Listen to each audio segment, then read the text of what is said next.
Hey guys, this is Devil May Cry 1, Mission 15, Wheel of Destiny. And this mission is going to start straight into it with, I think, a few of the rip-off phantoms, maybe? Yes, I was right.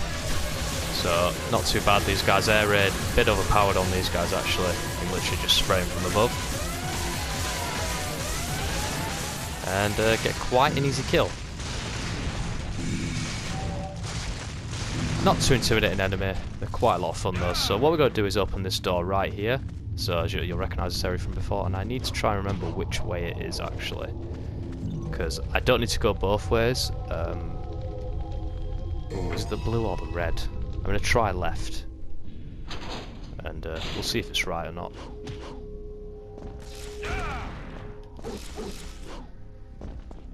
So basically you've got to... Oh, I need to take the light actually, what am I doing? Can't progress without the light.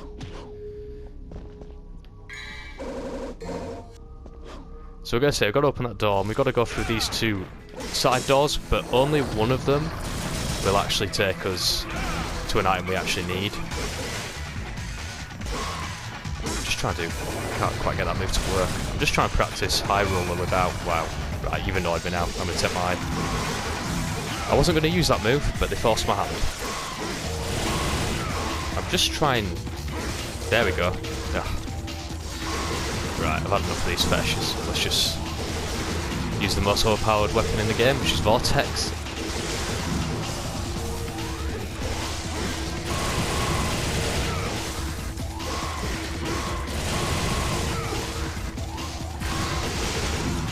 Let's try and get stylish. Oh, we're nearly. Not too bad that. Let's hope this isn't the wrong way, because I'm going to have to take out that room basically again on the other side. But this is quite an important mission actually, again with the story. The cutscene at the end actually features the most words that Dante ever says consecutively. I'm taking out in good faith, I've never counted myself, I'm not quite at that level of wanting to do something like that. Oh, is this right? This is quite a challenge here. In fact it's not, is it? Because you need the orbs, we need to get the hell out of here. And fast. So it's not this way. My brain told me it was red as well. Let's just get out of here. I really can't go on fighting with these guys. So you would normally go for the blue one, the blue room. If wow, that's one of the bigger blades. They're quite intimidating. Let's just skip these guys. You would normally go in that room to get a secret weapon, what is called Nightmare, which is it? Yeah, it's Nightmare Beta, I think. And that's quite a useful weapon for building style. So yeah, we're gonna have to sort of take all these enemies out again. You know, let's do a bit of air raid actually, that would be quite fun. Although I can't really see with the camera, so... So maybe it's a good time to talk about the camera. I mean, I probably should have done this on Mission 1, but this camera is a fixed style camera.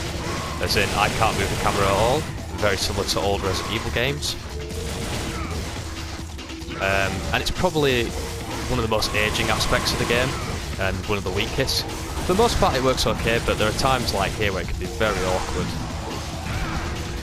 It's probably one of those quirks I didn't have time to sort out, due to, of course, it being a Resident Evil knockoff kind of thing. And obviously games after 2 would let you move the camera. And wow, we're getting quite some style here. Is he still alive? Wow. Certainly helps us with the style. In fact, I think we're clear. Yeah. But as I was saying, the camera, it's definitely one of those things that's left over from Resident Evil. And it can cause the main issue with it is actually turning, because in Resident Evil, your movement is never tied to the camera position. Up is always up no matter where the camera is on your in relation to your controller. Whereas on Devil May Cry, when you change with the camera, your move changes on the stick as well, which is absolutely the right choice for an action game. But it can lead to awkward moments when the camera suddenly changes and you find yourself walking in the wrong direction. It's just one of those slight awkward things. Let's just... oh, got close then to getting stabbed.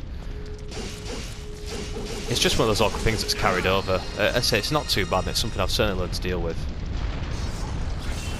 Let's skip through. Oh, that was my own fault for being a bit bit daring, but we need to get across these two platforms. There are some shadows down there, so we don't want to really mess with those.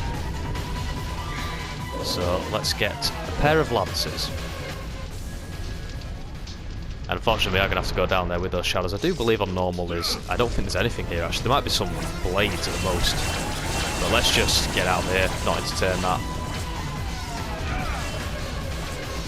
So I don't think they can hit you through here. Now this is a little good area because you can get some devil trigger.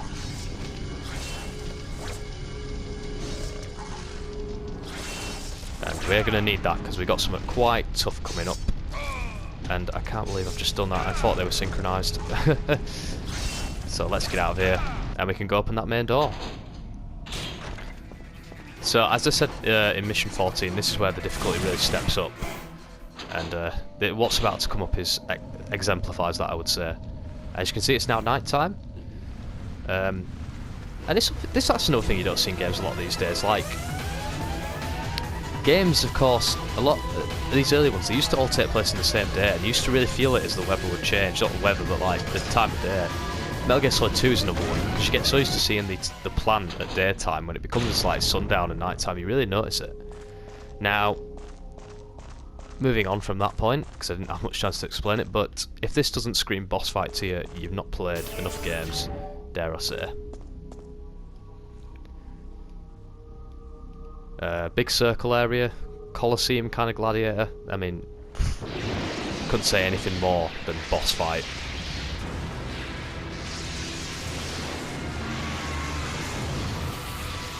Our good friend Griffon is back. For a third time, let's do him in like before. In fact, let's get some meteor on him if we can. Do a bit of damage now. This is quite the difficulty upgrade. Because he now takes an insane amount of damage. I mean, it's probably not too bad on hard, but on Dante Must Die, my finger was in agony doing this mission. Because I just had to press R1 for so bloody long. Now we need to just try and hit him best we can. This is a bit awkward, this part of the fight, but there we go. That can be more awkward than I made it look. You really don't want him staying up there for long. And I do feel like as this fight goes on, he takes more and more damage. Like, you know, his health doesn't get an upgrade, but your attacks just seem to do nothing. And it really does create this war of attrition between the two of you. But I'd say it's agony on your finger when... I need to dodge these quite carefully. So every time it shoots, you want to do a roll, but not too early. There is a timing to that. Let's do Meteor Strike. Thankfully that does quite a bit of damage on hard compared to Dante Must Die. Let's just try and keep our distance if we can.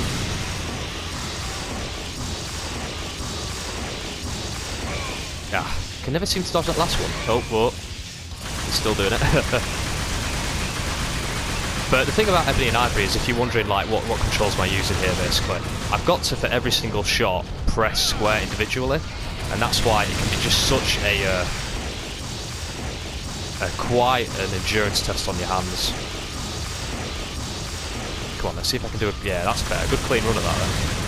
But I mean, just look how little damage I'm doing now with Ebony and Ivory in comparison to earlier. It's actually kind of mad. Let's get Meteor on him. This might kill him actually. Yes, we'll take that.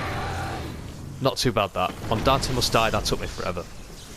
But I'm going to shut up because this is quite an important cutscene, so enjoy this one, guys.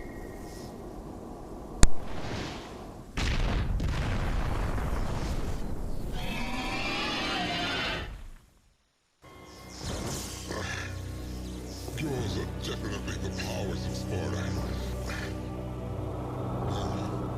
Even more so.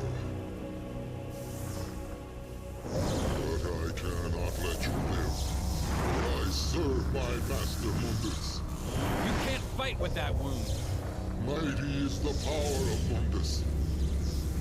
Master, grant me one last surge of power. The power to finish him.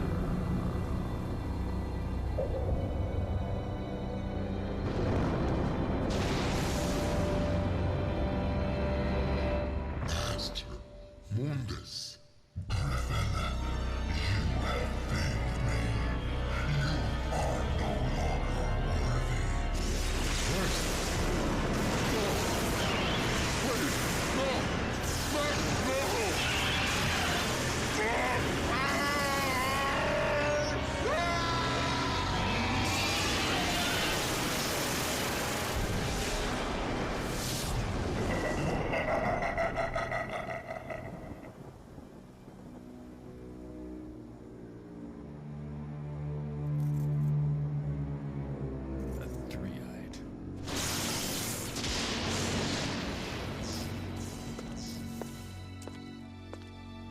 beat him.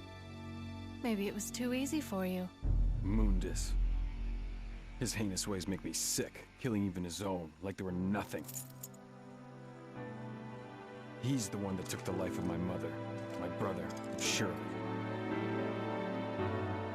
My mother used to always tell me that my father was a man who fought for the weak. He had courage and a righteous heart. In the name of my father, I will kill Mundus. Probably the best cutscene in the game, that actually. I know it's very dated and may come across a bit clunky, but it really sets up a lot in Dante and a bit of motivation. You finally see Mundus, and you kind of see Trish, perhaps, beginning to not see that Mundus is quite the right person to serve, without giving too much away. So it's a good job it's actually quite well acted and with the music and everything. But that's the end of the mission, as we get the Wheel of Destiny. That should be the end right there. Let's see what rank we got. Probably a B. That seems to be my standard average here. Yeah, B rank it is. Which I'll take, because that can be quite a hard fight.